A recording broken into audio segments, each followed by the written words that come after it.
Welcome back to the Book Nook podcast, Bookworms. Today we're diving deep into a book that's both captivating and deeply unsettling. Oh yeah, this one's gonna stick with you. It's called Framed, Astonishing True Stories of Wrongful Convictions.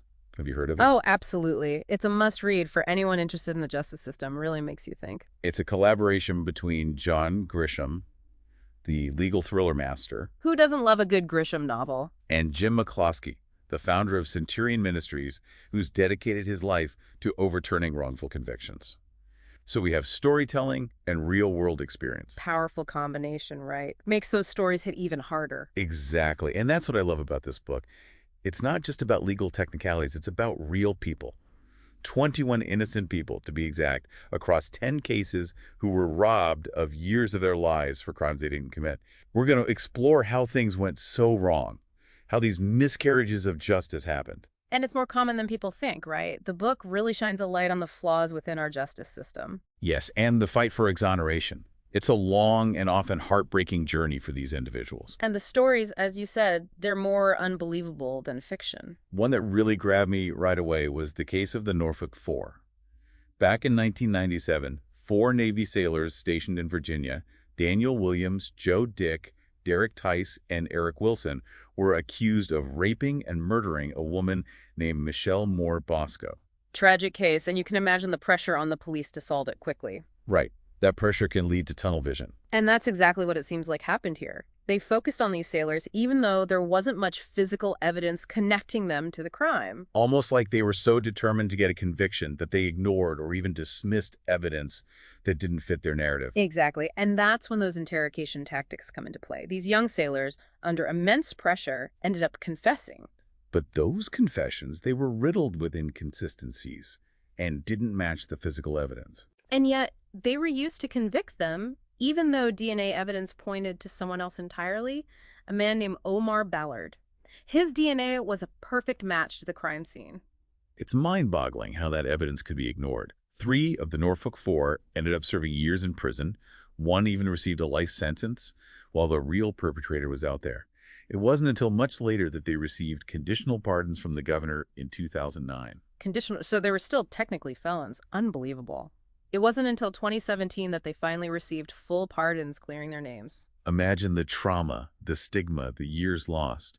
It's a stark reminder of the human cost of a flawed system. And get this, the detective who was instrumental in securing those false confessions, Detective Glenn Ford, was later convicted himself for extortion in a totally unrelated case. Just goes to show, nobody's above the law and everyone's susceptible to making mistakes. Speaking of mistakes and human flaws, another case that's hard to shake is that of Clarence Brandley. This one takes us back to 1980s Texas, and it really exposes the ugly truth about racial prejudice in the justice system. Yeah, that one's tough to stomach. Clarence Brandley, a black janitor at a mostly white high school, was accused of raping and murdering a white student. Right from the start, it seems like racial bias was a driving force. Absolutely. It's almost as if the investigators saw a black man in that environment and immediately jumped to conclusions without considering other possibilities. The way he was treated throughout the investigation and trial is just appalling. Racially charged language, attempts to manipulate the evidence, it's all there. They even pressured the white janitors to give false confessions implicating Brandley, and they hid evidence that could have helped prove his innocence. And there was one juror, Bill Srack, who stood out. He was the only one who voted not guilty. He faced so much backlash for that, even threats. It's incredible. It's just mind-blowing how prejudice can poison a case like that. Brandley ended up spending almost 10 years on death row. Can you imagine the mental and emotional anguish, the injustice, the sheer terror of knowing you're innocent but facing execution? It's almost unimaginable. Thankfully, his conviction was eventually overturned, but those lost years can never be recovered. It's a chilling reminder of how racial bias can impact our justice system and the devastating consequences it can have on innocent lives. If you're finding this deep dive as captivating as I am, don't forget to hit that subscribe button and leave us a review. It really helps other bookworms like you discover these important stories. We'll be back soon to continue our deep dive into Framed, and trust me, there's much more to uncover. Stay tuned. All right, so we've seen how pressure and bias can impact investigations and trials. Now let's talk about something else that might surprise you. Forensic science. Forensic science. I thought that was supposed to be, all about hard evidence and facts. You'd think so, right? But even forensic science has its flaws. Some techniques that were once considered groundbreaking, they've actually been debunked over time. Like what? Give me an example. Well, bite mark analysis, for one, used to be a big deal in criminal cases. Bite mark analysis. How does that even work? The idea was that everyone's dental patterns are unique, so bite marks left on a victim could be matched to a suspect's teeth.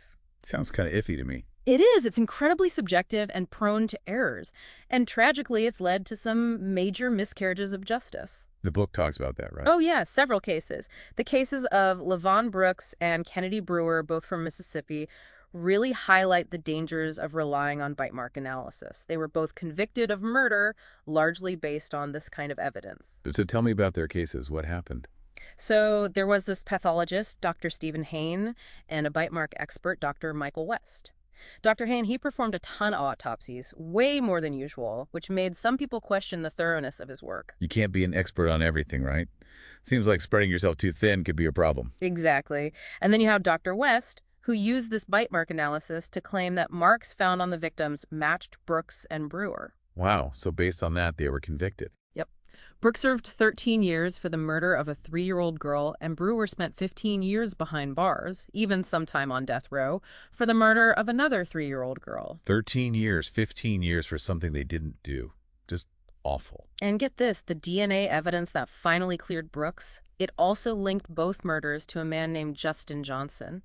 Not only were these men wrongly convicted, but the real killer was free to commit more crimes. It just makes you wonder how many other cases are out there where people are behind bars based on flawed science. It's a scary thought. We really need to be pushing for more rigorous testing and validation of these forensic techniques. Absolutely.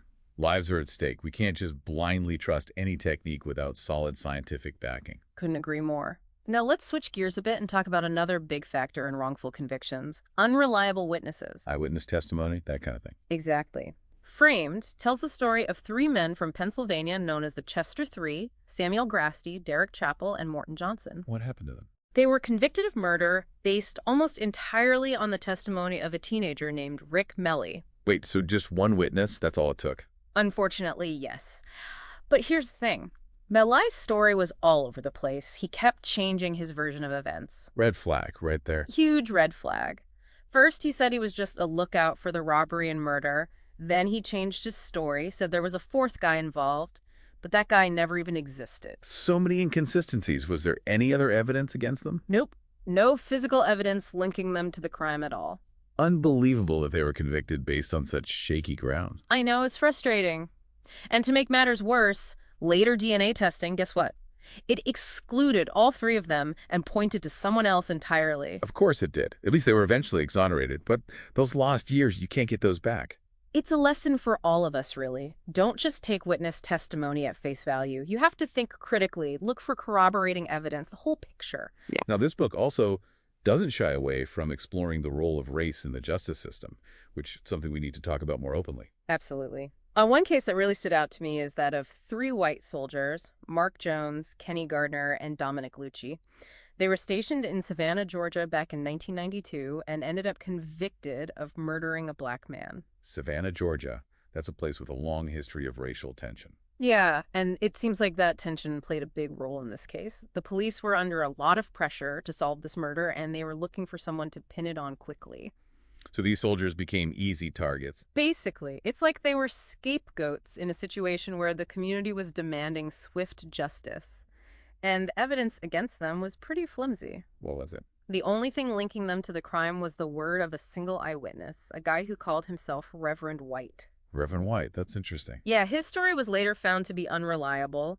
He claimed he saw them near the crime scene, identified them as the shooters, but there was nothing concrete to back it up. So they were convicted with no physical evidence, just one questionable witness. Yep. And to make matters worse, it came out later that the prosecution had deliberately hidden a police report, the Yamakra report, that documented other white men in Savannah at the time, and they were targeting black people for attacks. Wait, so there were other potential suspects, and the prosecution knew about them, but hid that information. Exactly. They literally buried evidence that could have helped the defense. It's a clear case of prosecutorial misconduct. That's outrageous. It took decades of legal battles, but thankfully, the Georgia Supreme Court finally overturned their convictions in 2017, They acknowledged the injustice caused by that hidden report. Talk about a cover-up. It just highlights how important transparency and accountability are in the justice system. Hiding evidence, it undermines the whole process and erodes public trust. Absolutely. We need to be able to trust that the system is working fairly for everyone. Now, switching gears again, another fascinating case in Framed involves the dangers of relying too heavily on so-called expert witnesses. Have you heard of Joe Bryan? The name rings a bell. Refresh my memory. He was a high school principal convicted of murdering his wife. And a lot of it hinged on circumstantial evidence and the testimony of a blood spatter analyst named Robert Thorman. Blood spatter analysis, that's another area where things can get tricky, right? Lots of room for interpretation. Exactly. Thorman claimed that tiny blood specks on a flashlight in Bryan's car trunk meant that the flashlight had been near a gunshot. And this testimony, presented as scientific fact, was key in getting the jury to convict Bryan. So they convicted him based on blood spatter. Was there any other evidence? No direct evidence, just circumstantial stuff and Thorman's interpretation of those bloodstains. And here's the kicker. Years later, Thorman recanted his testimony. He admitted that his analysis was wrong, and he overstated the importance of those blood spatters. He admitted he was wrong after Bryan had already been convicted and in prison. Yep. And to add insult to injury, later tests revealed that most of those stains on the flashlight weren't even blood. The one stain that was blood, they couldn't link it to Bryan or his wife. So the main evidence used to convict him was basically meaningless. That's insane. Bryan was denied parole multiple times and only granted parole in 2021 after 35 years in prison. Even with Thorman's recantation and the debunked evidence, he was never officially exonerated. Technically, he's still considered guilty. That's heartbreaking.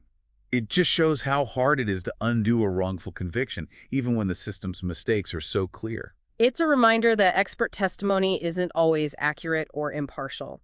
We need to be critical thinkers, question everything, and look for solid evidence, not just opinions. All right, so we've talked about flawed forensics, unreliable witnesses, even prosecutorial misconduct.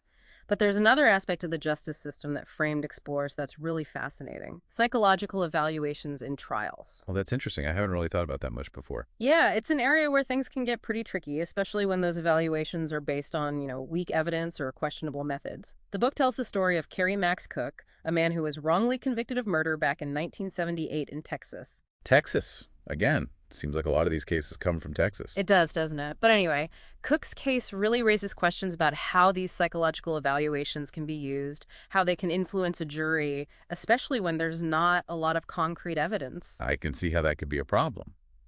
So what happened with Cook? The prosecution brought in two psychological experts, Dr. James Grisham, who was actually nicknamed Dr. Death, because he often testified in favor of the death penalty. Dr. Death. Wow, that's a pretty chilling nickname. Right, and the other expert was Dr. Jack Landrum, a psychiatrist. Grisham, without even meeting Cook, labeled him a sociopath and said he would kill again. Landrum, after just a brief interview, diagnosed Cook as a sexually deviant individual who is prone to violence. So they're basically painting him as a monster, but without much to go on. Pretty much. And their testimony had a big impact on the jury. The physical evidence against Cook was weak, but these psychological evaluations, they created this whole narrative of him being dangerous and violent. It kind of overshadowed the fact that there wasn't much real proof. So even though the evidence was weak, they used these evaluations to get a conviction. Exactly. And Cook was sentenced to death. But here's the crazy part. The prosecution had actually suppressed evidence that could have explained why Cook's fingerprint was found at the crime scene. Wait, what? They hid evidence? Yep. Turns out, Cook had been to the victim's apartment before the murder, so his fingerprint being there didn't actually mean he was there at the time of the crime. That's so messed up. They intentionally withheld evidence that could have helped him. And it gets worse. They pressured the fingerprint expert to lie under oath and say that the fingerprint was fresh, meaning it had been left recently. It was a total manipulation of the evidence. It's scary to think that this kind of stuff can happen, that the people who are supposed to be upholding justice are actually twisting it for their own purposes. It's a huge problem. So Cook spent over 20 years in prison, including time on death row, before DNA testing finally proved his innocence and identified the real killer. DNA testing really is a game changer when it comes to these cases. Absolutely. But even with DNA evidence, it took way too long for Cook to get justice. His case shows how important it is to reform the system, to make sure that innocent people aren't robbed of their lives because of mistakes or misconduct. Now, we can't talk about Framed without mentioning the case of Todd Willingham. This one is particularly heartbreaking. Oh, yeah. Willingham's story is tough to read. He was convicted of murdering his 3 young daughters in a house fire in Texas back in 1991, but the evidence against him was seriously questionable. What was the evidence? A lot of it relied on the testimony of a jailhouse informant who later said he had been coerced by the prosecution to lie. So another unreliable witness. Was there any physical evidence? They said it was arson, but the techniques they used to determine that have since been debunked. A lot of independent experts have looked at the case and concluded that the fire was probably an accident, not a deliberate act. So you have flawed evidence, a witness who admitted to lying, and questionable forensic analysis, and yet he was still convicted and sentenced to death. Yep. Willingham maintained his innocence until the very end, but he was executed in 2004. His case has become a focal point in the debate over the death penalty because it shows how high the stakes are when the system gets it wrong. We can't bring someone back from the dead. It's a tragedy on so many levels. It makes you question the whole idea of justice, what it really means.